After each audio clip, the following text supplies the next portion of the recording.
Assalamualaikum warahmatullahi taala wabarakatuh.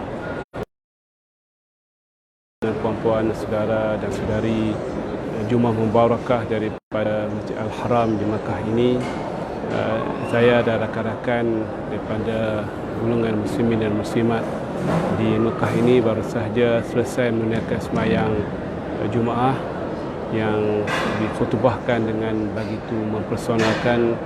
Tajuk khutbah pada tengah hari ini adalah berkaitan dengan takut kepada Allah Subhanahu Wa Taala. Kerana takut ini merupakan fenomena yang sudah pupus dalam masyarakat kita. Kita semakin hari semakin takut kepada Allah Subhanahu Wa Taala. Jadi imam dan juga khatib pada tengah hari ini telah mengambil kesempatan untuk membawa dan melontarkan balik apa sahaja petikan Al-Quran dengan sunnah dan sirah para sahabat untuk mengingatkan kita bahawa orang-orang mukmin adalah orang yang sentiasa takut dan mengharapkan kepada Allah Subhanahu Wa Taala. Orang-orang munafik, orang yang sentiasa memberikan keburukan kepada masyarakat dan merasa aman dengan azab Allah Subhanahu Wa Taala. Kepada orang-orang mukmin, kita kena sentiasa takut selalu dengan masa depan kita yang penuh dengan cabaran di dalam alam barzakh dan juga alam akhirat.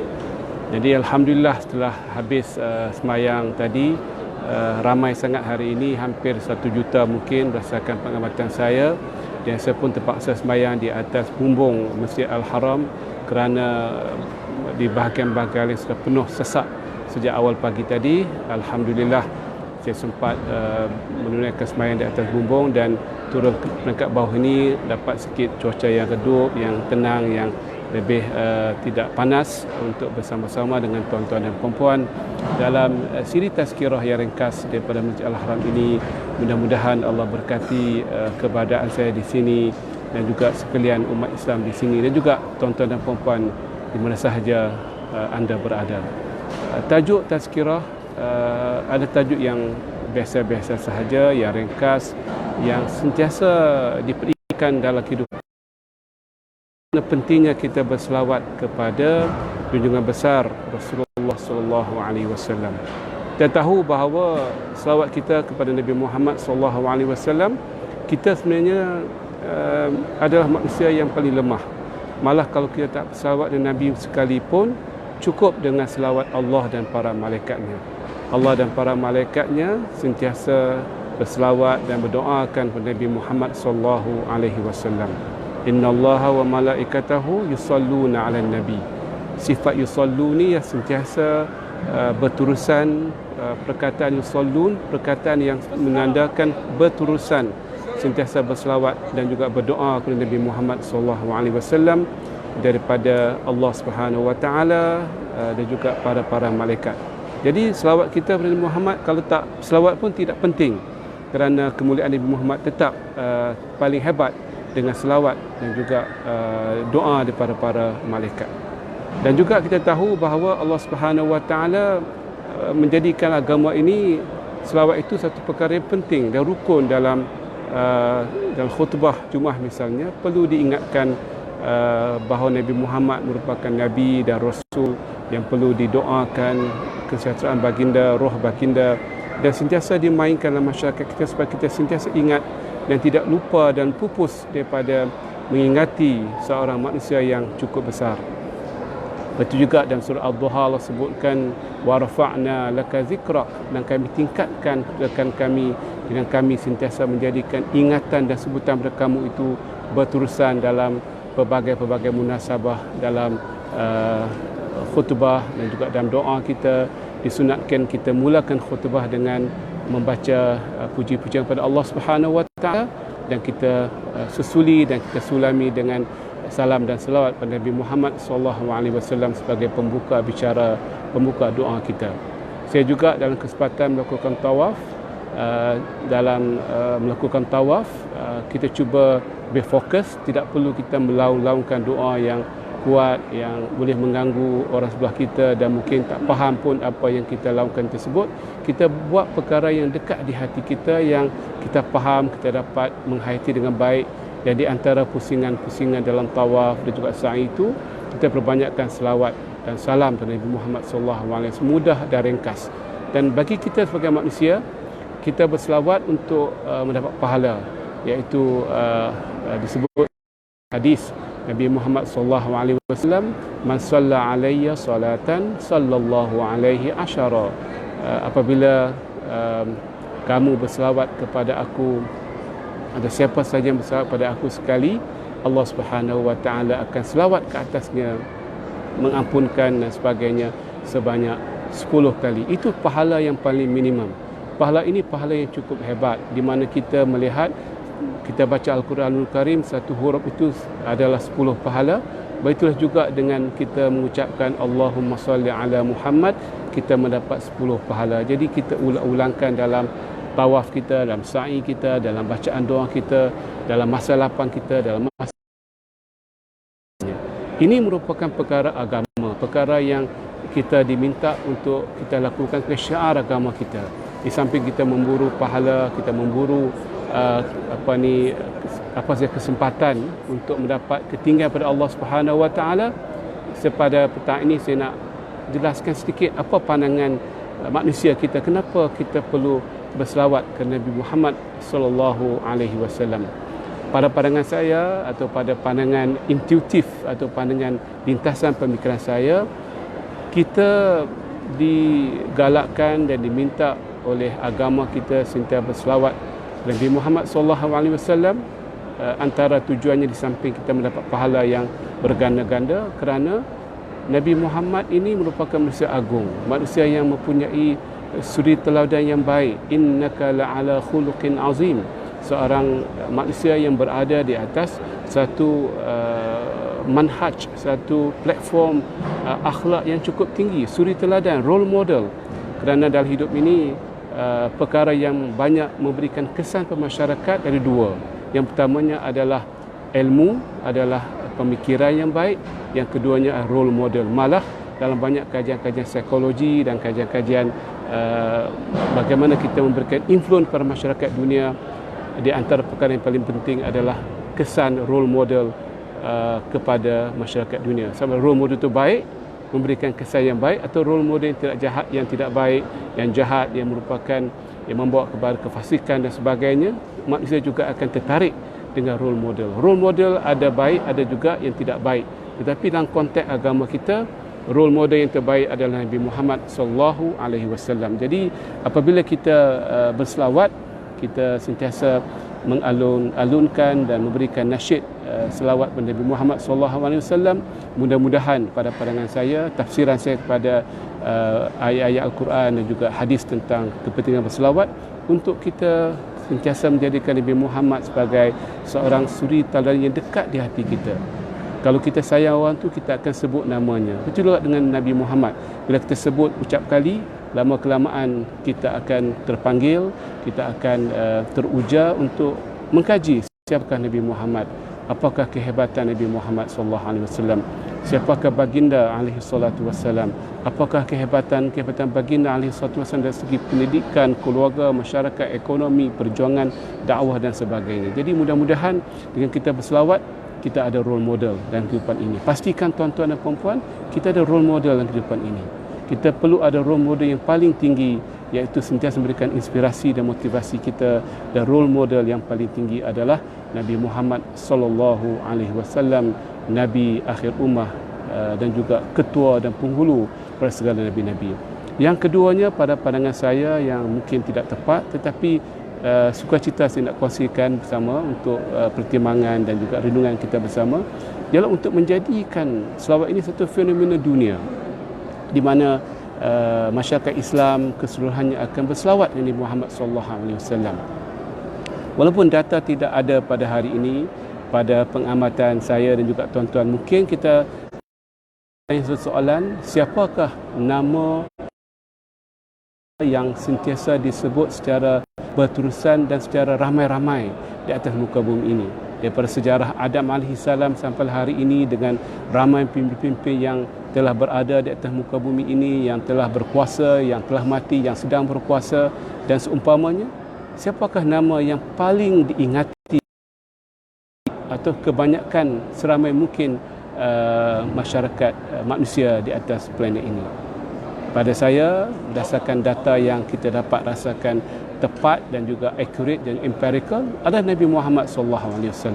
Seorang satu nama yang sentiasa disebut setiap masa dalam semayang kita, dalam tasyahud kita, dalam doa kita, dalam ucapan-ucapan yang bebas, yang tidak bertempat, yang tidak bermunasabah, di mana kita sering berselawat Allahumma salli ala Muhammad, Allahumma salli ala Muhammad wa ala alihi wa sahbihi. Kita berselawat pada Nabi Muhammad dan keluarga dan sahabatnya. Itu merupakan satu fenomena dunia. Itu memberikan satu kuasa viral, satu kuasa fenomena di mana pada satu hari nanti mungkin masyarakat dunia yang lain akan terkejut dengan satu fenomena yang kita tak sedar. Kuasa viral ini penting dalam masyarakat. Kita ada kuasa suri teladan, role model. Banyak buku-buku, textbook dituliskan apakah kepentingan dan kebaikan dan juga power, the great power of role model dan juga the great power of viral.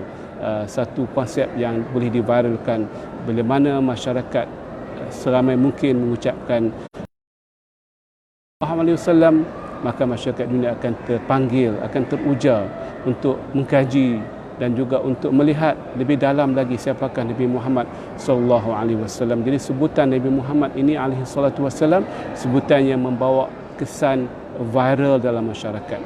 Dan berdasarkan pengamatan saya, tuan-tuan dan puan-puan, mungkin ramai yang mendengar nama Nabi Muhammad sebagai one of the prophet, salah seorang nabi-nabi yang dalam sejarah silsilah Nabi Muhammad SAW, termasuk juga oleh rakan-rakan kita daripada bukan Muslim. Tapi ramai yang tidak mengetahui siapakah Nabi Muhammad, siapakah karakternya, bagaimana bentuk peribadinya, apakah visi dan misinya, apakah cara pendekatannya, apakah pemikiran minda strategik baginda SAW. Bagaimana Nabi menguruskan alam sekitar, menguruskan masyarakat minoriti, menguruskan masyarakat berbilang kaum dan bangsa, menguruskan konsep peperangan yang terpaksa dihadapi, bukannya satu perkara yang diingini. Keamanan, perdamaian lebih diutamakan, tetapi dalam keadaan peperangan apakah adabnya, apakah caranya, dan bagaimana untuk mengalakkan bibit-bibit kebaikan, keharmonian, assalam sebagai sebagai kata dasar agama kita, itu Islam, iaitu memberikan salam, peace kepada masyarakat sebagai rahmah lil alamin. Ramai orang tidak mengetahui siapakah Nabi Muhammad SAW.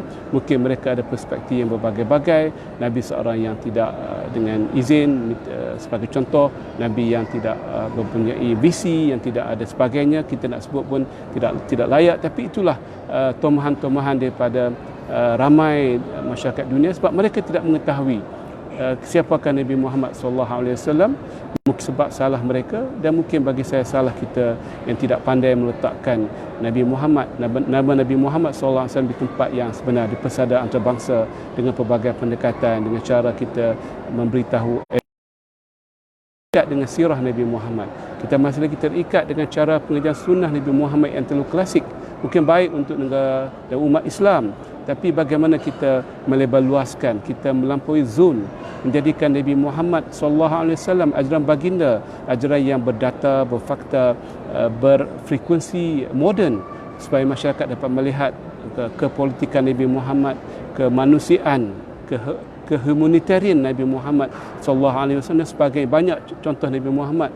Malah pada hari ini kita tidak ada satu center of excellence untuk mengkaji siapakah Nabi Muhammad SAW dari segi diagnosis, sama ada DNA, sama ada percakapan, body language, sama ada statement-statement, dari segi pemilihan bahasa, hadis.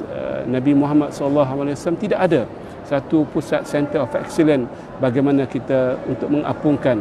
Tapi kalau pemimpin lain di dunia ini banyak center of excellence di barat, di timur, di Eropah dan sebagainya. Terdapat kajian-kajian yang berbentuk kajian tokoh ataupun ikon dalam masyarakat dunia pada hari ini. Tuan-tuan dan puan-puan, bila kita berselawat, tidak cukup dengan kita berselawat. Kita mesti menjadikan nama agung Nabi Muhammad SAW dan ajaran baginda SAW satu perkara yang merupakan role model, merupakan suri teladan, dan juga merupakan satu fenomena yang viral dalam konteks dunia pada hari ini. Alhamdulillah, zaman sudah berubah, zaman hari ini, zaman internet, zaman komunikasi canggih dan smart, tidak ada lagi alasan untuk kita mendobrosi sempadan-sempadan dunia. Tidak ada lagi alasan untuk kita mengatakan tidak ada peluang, ada halangan-halangan geografi. Dengan kedatangan IR 4.0, tuan-tuan dan puan-puan, kita mesti apungkan dan kita kena mesti jadikan ikon dalam bahasa hari ini Nabi Muhammad SAW sebagai tokoh manusia yang terhebat. Bukan sekadar kita berselawat, tapi kita menterjemahkan selawat kita bersatu blueprint, satu platform, satu pembentangan, satu diskusi, satu smart app yang boleh kita develop dan bentuk. Nak mengetahui apakah Nabi Muhammad dalam bentuk DNA-nya, dalam bentuk statement-statement yang tertentu, minda baginda alaihi salatu wassalam dalam konteks kemanusiaan, keluarga, suami, isteri, anak, masyarakat, orang yang miskin, orang yang tidak mendapat perhatian. Kita boleh meng-appkan, kita boleh melakukan smart aplikasi kepada apa sahaja yang berada dalam sunnah-sunnah Nabi Muhammad SAW. Inilah masanya. Masa kita menterjemahkan sayang kita, salam dan salawat kepada perkara yang berbentuk actionable plan yang boleh diambil tindakan untuk kita memviralkan ketokohan, keagungan dan kehebatan seorang manusia yang telah membuka pintu hidayah seluas-luasnya dalam bentuk yang cukup sederhana, yang cukup mudah difahami, yang menyentuhi minda hati masyarakat manusia, yang merupakan satu pendekatan akhir zaman yang sentiasa relevan untuk kita melakukan transformasi dunia sehinggalah hari akhirat. Itulah risalah Nabi Muhammad, dan sebagai titik tolak kita sebagai Muslim diberikan galakan untuk berselawat, mudah-mudahan kita mendapat pahalanya. Tapi tidak cukup, kita mesti menterjemahkan salam dan selawat kita kepada perkara yang memberikan kesan pada environment dan alam sekitar kita, kepada ekosistem kita, menjadikan Nabi Muhammad benar-benar seorang suri teladan, the role model of the world, dan juga the viral phenomenon of the world. Mudah-mudahan kita semua diberikan kekuatan, ilham, motivasi, inspirasi untuk menjadikan agama ini agama yang realis, agama yang benar-benar hidup, bukan agama yang hidup dalam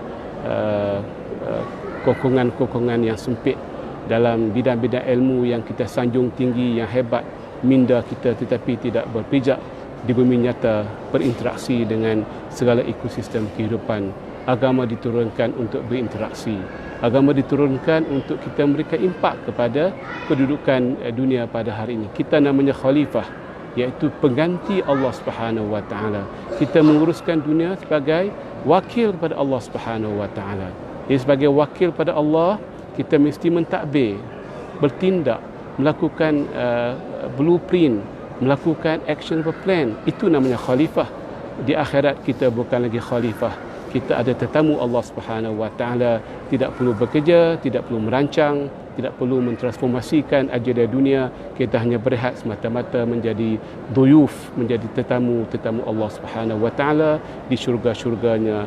Mudah-mudahan itulah matlamat kita di dunia. Kita bukan tetamu, kita adalah pekerja, kita adalah the vicegerent, kita ada khalifah, pengganti untuk Allah di dunia ini, mentadbir dengan urusan dunia berdasarkan mantik dan juga algoritma kemanusiaan dan bukannya ketuhanan.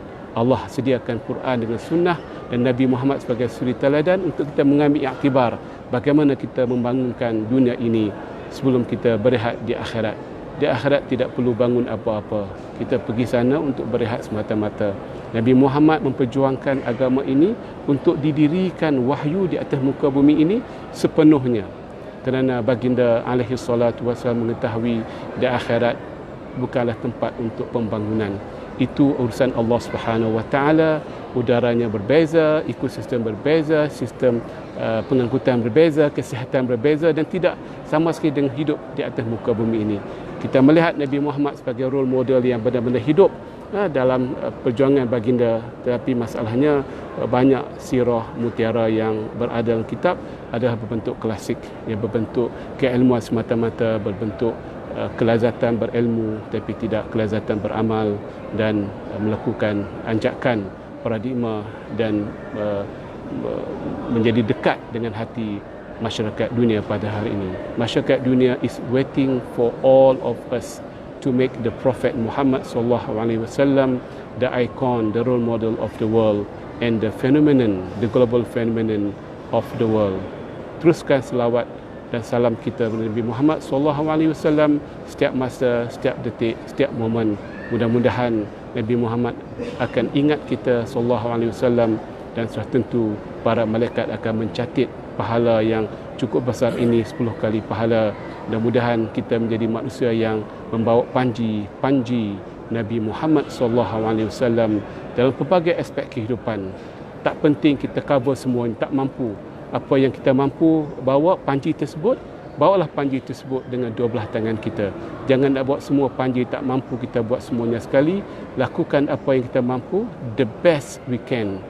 The best we can unlock the risalah, the message, the hikmah, the rahmah yang dibawa oleh Nabi Muhammad sallallahu alaihi wasallam. Cukup sekadar itu tuan-tuan dan puan-puan daripada Masjid Al-Haram ini. Mudah-mudahan kita semua diberikan sentiasa kerahmatan daripada Allah Subhanahu wa taala dan hidayah dan juga kekuatan untuk sikit sebanyak beranjak daripada kelazatan ilmu, keilmuan semata-mata kepada tindakan yang tersusun, yang berstruktur, yang mempunyai matlamat akhirnya sebagai khalifah, sebagai pengganti, sebagai the agent of Allah Subhanahu wa taala to transform the world to a better world. Assalamualaikum warahmatullahi taala wabarakatuh.